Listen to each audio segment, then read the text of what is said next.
Good morning. Thank you to the members of the second panel for joining us for this evidence session. My apologies, we were running slightly over on the first one.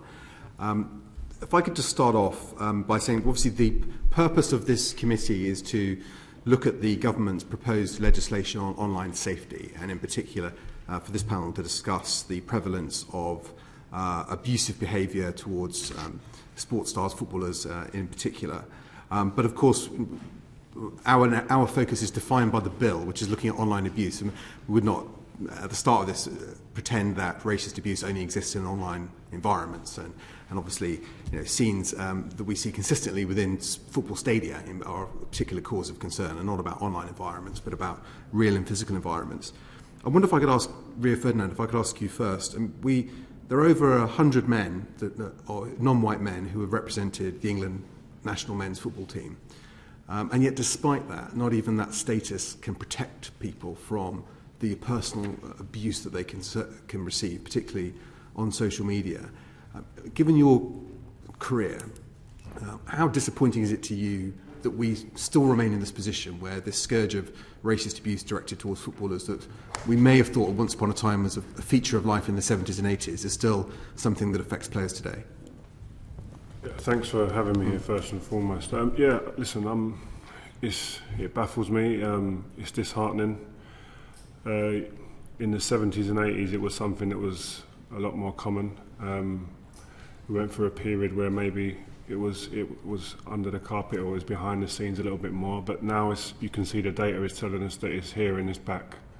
And we saw again in the Euros the aftermath when the three players, black players, missed penalties. What happened then?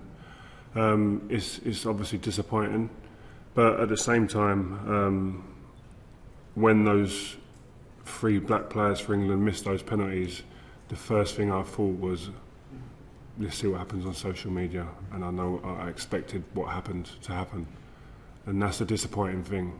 And so when that is your mindset immediately after a black player who is representing the country, who is doing great things, and they make not a mistake, but they miss a penalty and they have to sit there and go through the abuse in the coming days via social media, it's totally disheartening. And that's where it comes to our point, and to what we're here in terms of talking on the behalf of the football community, in that the players shouldn't have to go through this. And not only the players, but the people that are around them, their families, their friends, the various different types of supporters from all over the world, their children, and they're the important people in this as well, and the wider part of society and community that have to actually sit there and listen and see this. There's AI that is there for so many other different aspects on social media platforms. I've got a YouTube channel. We have copyright issues. If we put a particular video up that we haven't had copyright approval for, that works. We can't find it here for certain emojis or certain words or the terminologies that are used on social media platforms. That's baffling. The technology is there. I think that's an extremely good point. I mean, I think all football fans will know if on a Saturday afternoon you want to try and find on Twitter a goal your team has scored, that pirated footage will be down within minutes. 100%, exactly. And so if the technology exists to do it, to remove pirated content, why can't it be used to remove abusive content? I mean, how disappointing for you is it that on the night after the England-Italy game, it wasn't just that individuals were posting comments that weren't being removed, accounts were posting content and those accounts weren't being closed down, but that the recommendation tools of those platforms were actually highlighting and drawing attention to terms of racial abuse as trending topics?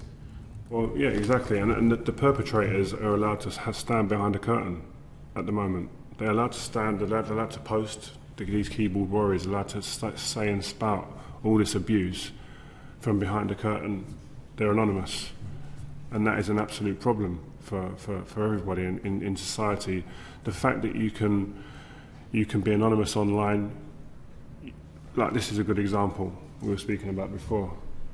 You can go to a game, and if you threw a banana on a pitch, there'd be repercussions. But online, you can post a banana, you can type and post a banana to a black player or a black person with racist connotations behind it, and be fine. And you're not going to get punished. There's no repercussions. How is that right? It can't be. And I mean, really, you may have comments on this as well, but to ask Sanjay and Adeline as well. I mean, it seems that these incidents are consistent. That complaints have been raised consistently over the last 2 or 3 years over major incidents directed towards a series of players. I think the incident, Paul Pogba, that was the beginning of I think it was probably 2 years ago. I think that incident took place. And yet we don't seem to get an adequate response from the companies. They don't seem to be good at removing the accounts, removing the posts, anticipating likely incidents. And what has your experience been of dealing with the social media companies and raising these concerns with them? I think first, again, just to reiterate what Rio said, we're really delighted to be here today giving evidence on behalf of football. I think it's really important to flag that from a football perspective, we've been engaging with social media organisations for years now, and what we consistently receive are platitudes. We get promises of things that are going to be addressed. We get told that, of course, racism, discrimination of any kind is a priority. And actually what we are seeing is that online abuse is a golden goose for social media organisations. They are able to amplify messages. They are able to make sure that the reach is broad, far and wide. And actually they're not tackling the problem that we're seeing across the entire football landscape. As Rio mentioned, this isn't just players and their families, but it's coaches, it's administrators, it's referees, it's everybody involved in the game. And indeed, it's not just football. So what we're seeing from social media companies is significant resistance, is a desire to just focus on a business model and making money. And actually, it's a mechanism by which they are not putting in place the protections that are so desperately needed in the online space. Yeah, and thank you, Chair, as well, for the invitation to speak, and grateful to have the opportunity to help to really drive some change here, because that's really what I want to focus on, is the solutions, and this sort of revolutionary bill, and we'd be the first globally to do this, as I think Imran said in his previous session, is a real opportunity. We really must seize this opportunity. I think in terms of the types of harm that we're talking about, I think Adeline and Rio talked really well about, you know, the challenges Rio's seen as a player, and Adeline about some of the other. But this is not just about elite players. It goes all the way down to grassroots and journalists and coaches and fans. It's everyone. It's the people you don't see, not just the elite players. I think we also have to remember that racism doesn't travel alone. And what we actually see is the sort of 4 horsemen of the apocalypse of hate. And so we see hate based on race, on gender and sexual orientation, on disability and on religion. And what's the response of social media? Well, look, I've been in this round for 2 years, having these conversations with them. I think others have been in the conversations for 3 and 4 years. My experience is that we'll have conversations in London, and it will be London says, oh, that's interesting, maybe, and then California says no. And so I'm not sure whether I'm stuck in Groundhog Day or Dante's Inferno, but either way, it's a deeply unpleasant experience. And that's why the committee is here, to try and find a way out of that hell.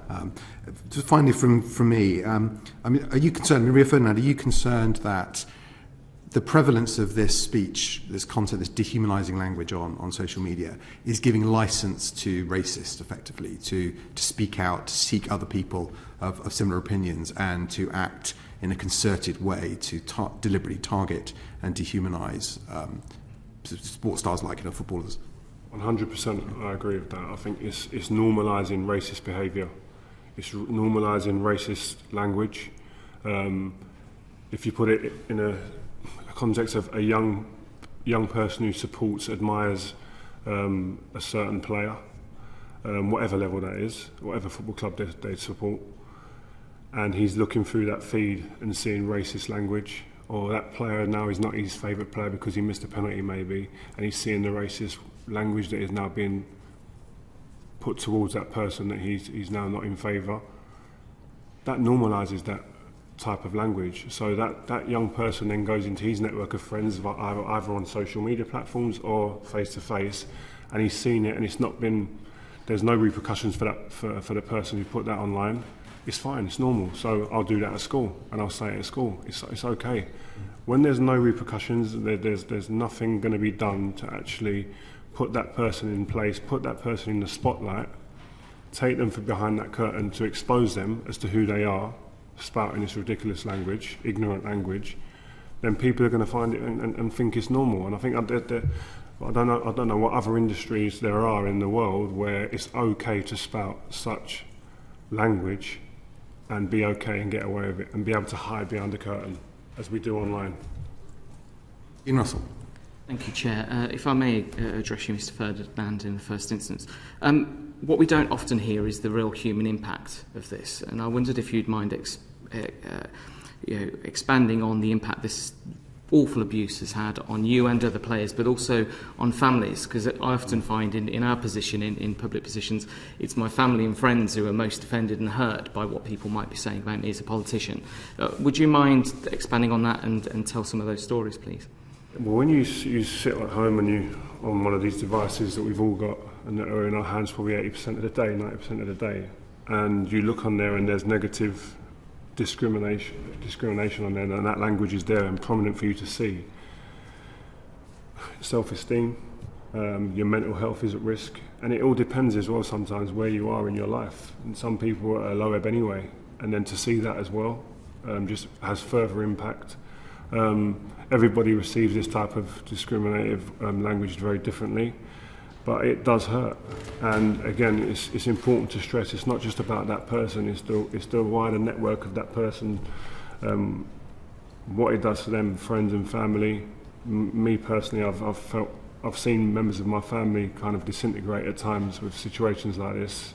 When it happens, I've seen other sports stars, family members, take it worse than the actual person who's actually receiving this type of language through social media. And I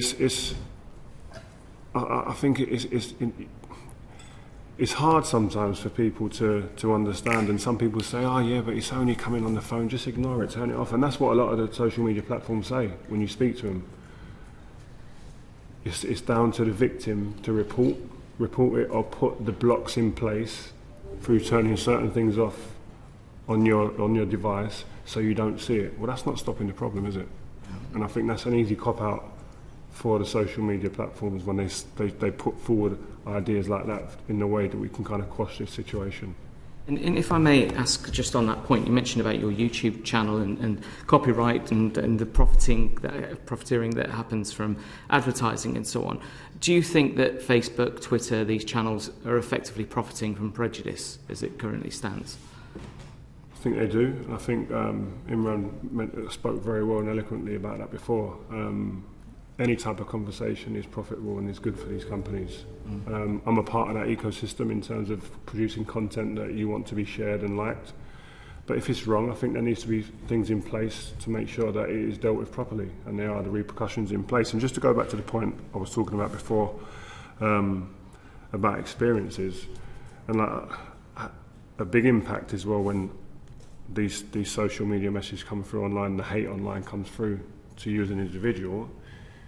A lot of us have children, and I have to sit there and have breakfast with my kids and explain to them what the monkey emoji means in that context, what a banana means. Dad, why is there a banana under your post? Why is there loads? What's that about?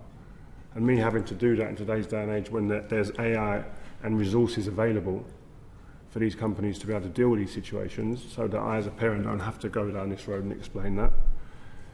You'd like to think that these people would put those things in place. And finally, if I may, for time, I've been very fortunate. I'm Watford MP, so I've got to know Luther Blissett very well, incredible legend of England and Watford. And he's told me stories of what it was like in the 80s, you know, the awful chanting in crowds and how especially black players broke through those barriers, and we'd got to what seemingly a much better place over the past few years. Do you think we're going backwards now with what's happening on social media? Is that starting to be seen more in crowds in terms of fan bases and so on? Yeah, the data's telling us that. I get access, luckily and fortunately, to various pieces of data, and that's what it's telling us. The police force are telling us that. And I think it's just a knock-on effect from it's okay online, so it must be okay in the stadiums. Until you sort those situations out online, I think it's going to keep on being reflected in the stadiums. I'm now, at the moment, part of a case. I was racially abused at a game recently, so I know from personal experience it's becoming more normal. Thank you for sharing those stories. Thank you.